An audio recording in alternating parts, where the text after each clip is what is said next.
The evolution property investors go through when they move from growth to cash flow. Let's say that over time you've built up your portfolio and you hold 3 assets in that portfolio. You've bought those assets over a 10-year journey, and let's hypothetically say you bought the first asset in year 1, the second asset in year 3, and the third asset in year 5. And from buying the first asset to buying the last asset was obviously a 5-year journey, then you hold all of those assets for another 5 years. So it's a 10-year journey. Now, essentially what would happen is you'd have these 3 properties that we bought for 800 the first one, 900 for the second one, and $1 million for the third one, which means we've got a total debt level if we borrowed 100% of this money, because we'd be using equity to fund the deposit and costs. You would have $2.7 million worth of debt and $2.7 million worth of assets at the time of purchase. Now, over that 10-year journey, the first property we've purchased grows from 800 to 1.6 million, so it doubles because that's the only asset we've held for the total of the 10 years. Now, we bought that second property in year 3, so we've held that one for a total of 7 years, and that's gone from 900 to 1.5. And then we bought the third asset in year 5 of our 10-year journey, so we've held that property for 5 years, and that's grown from 1 to 1.3. So essentially what's happened is we've now got $2.7 million worth of debt and assets, but those properties over 10 years now have created us $800,000 of equity in the first property, $600,000 in the second property, which is 1.4, and $300,000 in the third property, which is 1.7. So I've essentially gone from $2.7 million of debt, we've added $1.7 million worth of equity, which means our total asset value now is $4.3 million. But as most investors would know, this asset base would likely still be costing us money, even though we've got $1.7 million worth of equity in that portfolio. So people always think to themselves, well, I've got this equity, I've got this portfolio, but it isn't giving me a lifestyle because it's still costing me money. And I've assumed here that we've been paying interest only at 6% interest over the 10-year journey. So let me show you now how we convert that from equity into assets that are going to create us cash flow. Remember the first asset that we bought, which was $800,000. That asset, after the 10 years of owning it, is worth $1.6 million, which essentially means we've created $800,000 worth of equity. And if we were to sell that property, we'd obviously have to pay the selling agent and we'd have a few other costs. So I'm assuming there'd be $100,000 worth of cost involved, excluding capital gains tax, which would leave us with a $700,000 profit.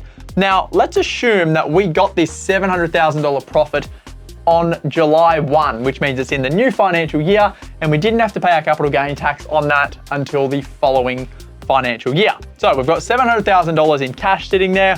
Now, before we sell this property, the property was renting, the $1.6 million property was renting for $88,000 per year, which is a 5.5% rental yield on that $1.6 million. So we bought it at $800,000.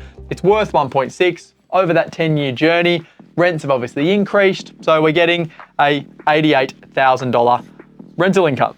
Now, on that same property, for the $800,000 worth of debt, we've got about $75,000 worth of expenses because we've got our interest-only repayments, and then we've also got things like land tax, council rates, expenses, general expenses, etc. So we're getting $88,000 in rent. It's costing us $75,000 a year in expenses.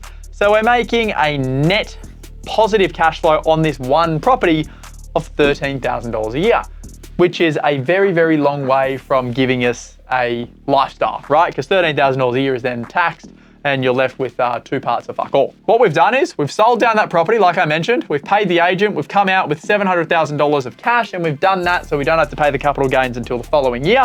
Now, what we do is we use that $700,000 of cash now to then go and buy a $2 million commercial asset. Now, PP stands for purchase price, $2 million purchase price. For that $2 million purchase price, we use $600,000 of our $700,000 cash as the deposit, which would equate a 30% deposit.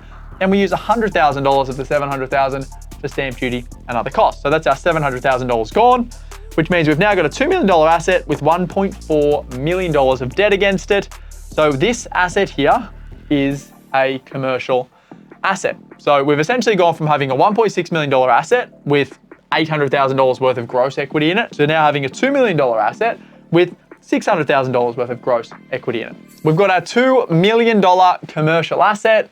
Remember, we've got the deposit and the cost for this asset by selling down our first resi asset that we purchased. It served us well, it doubled in value, it created the equity we needed to be able to get into this property.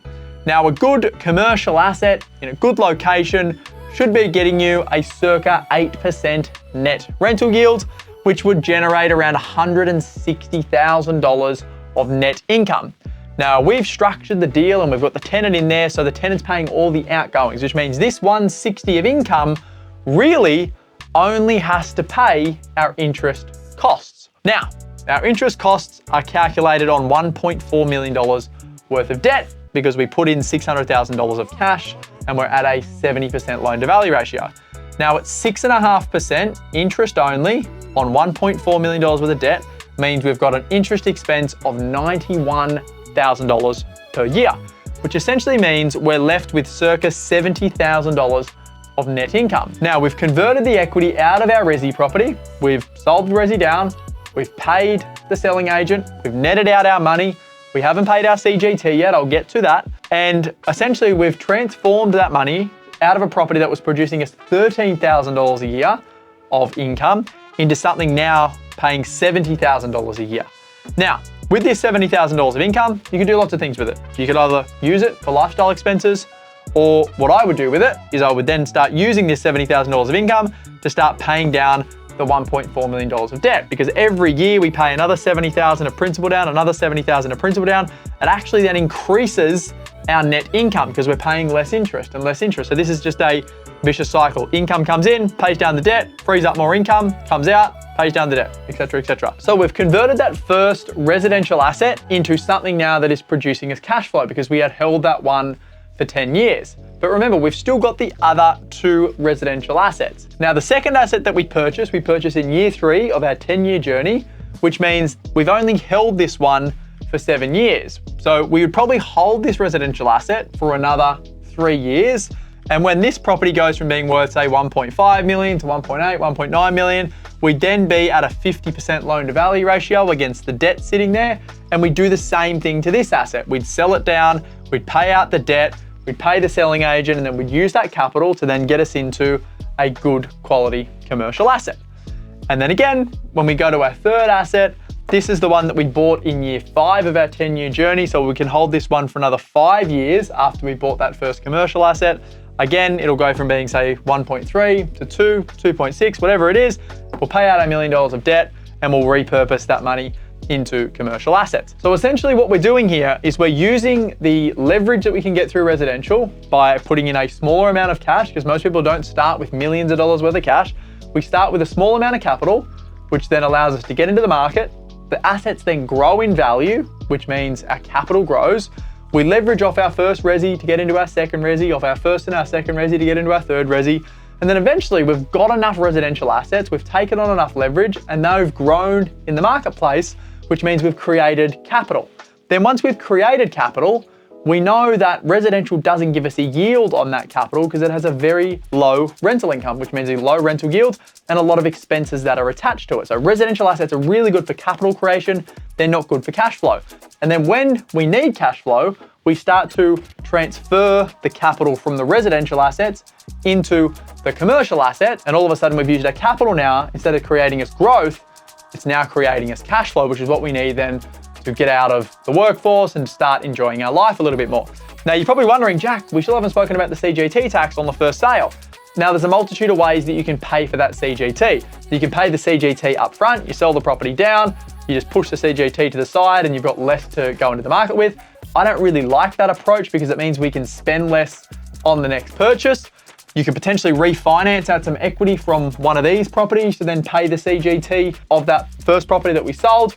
That could be an option, or it could be a combination of using some cash to pay down the CGT and then that first year's cash flow coming off that commercial asset to also help pay the capital gains tax. So there's a multitude of ways to do it. I personally prefer to keep as much capital as possible, obviously defer the tax for as long as we can so we can use that capital to then get us into a higher dollar value and better quality asset, which is going to make us a lot more money down the track. And I've actually got a personal story about this. I had a friend that sold a company for, circa 200 million bucks. On his share of that, he had a capital gains tax bill of over $6 million. That $6 million CGT wasn't due until the next financial year, like I use in the example here. He made $600,000 to $700,000 in the 12 months that he held that money before he paid the CGT. And then he used the gains that he made from that money to obviously then help pay the CGT. So he made 600,000, say, on 6 million bucks. He really then only had to pay $5.4 million worth of CGT. There's obviously different levels of risk involved in that. You should do what works for you. But essentially, if we can defer paying the CGT for as long as we can get it into more assets and make us more money. So if you're a residential investor who's sitting on a lot of equity right now and you're thinking, when is my residential portfolio going to start producing me income? This strategy could work for you. If you've got a lot of equity and it's not producing you income, you can potentially repurpose that equity, sell down, pay some debt out, repurpose that capital into something that is going to produce you cash flow. And then all of a sudden you go through this transition period, and I call it the evolution from going from growth to cash flow. Now, there's other topics like this topic that you want me to deep dive on and unpack on the whiteboard. Comment below what those topics are, and I'll create videos on those topics.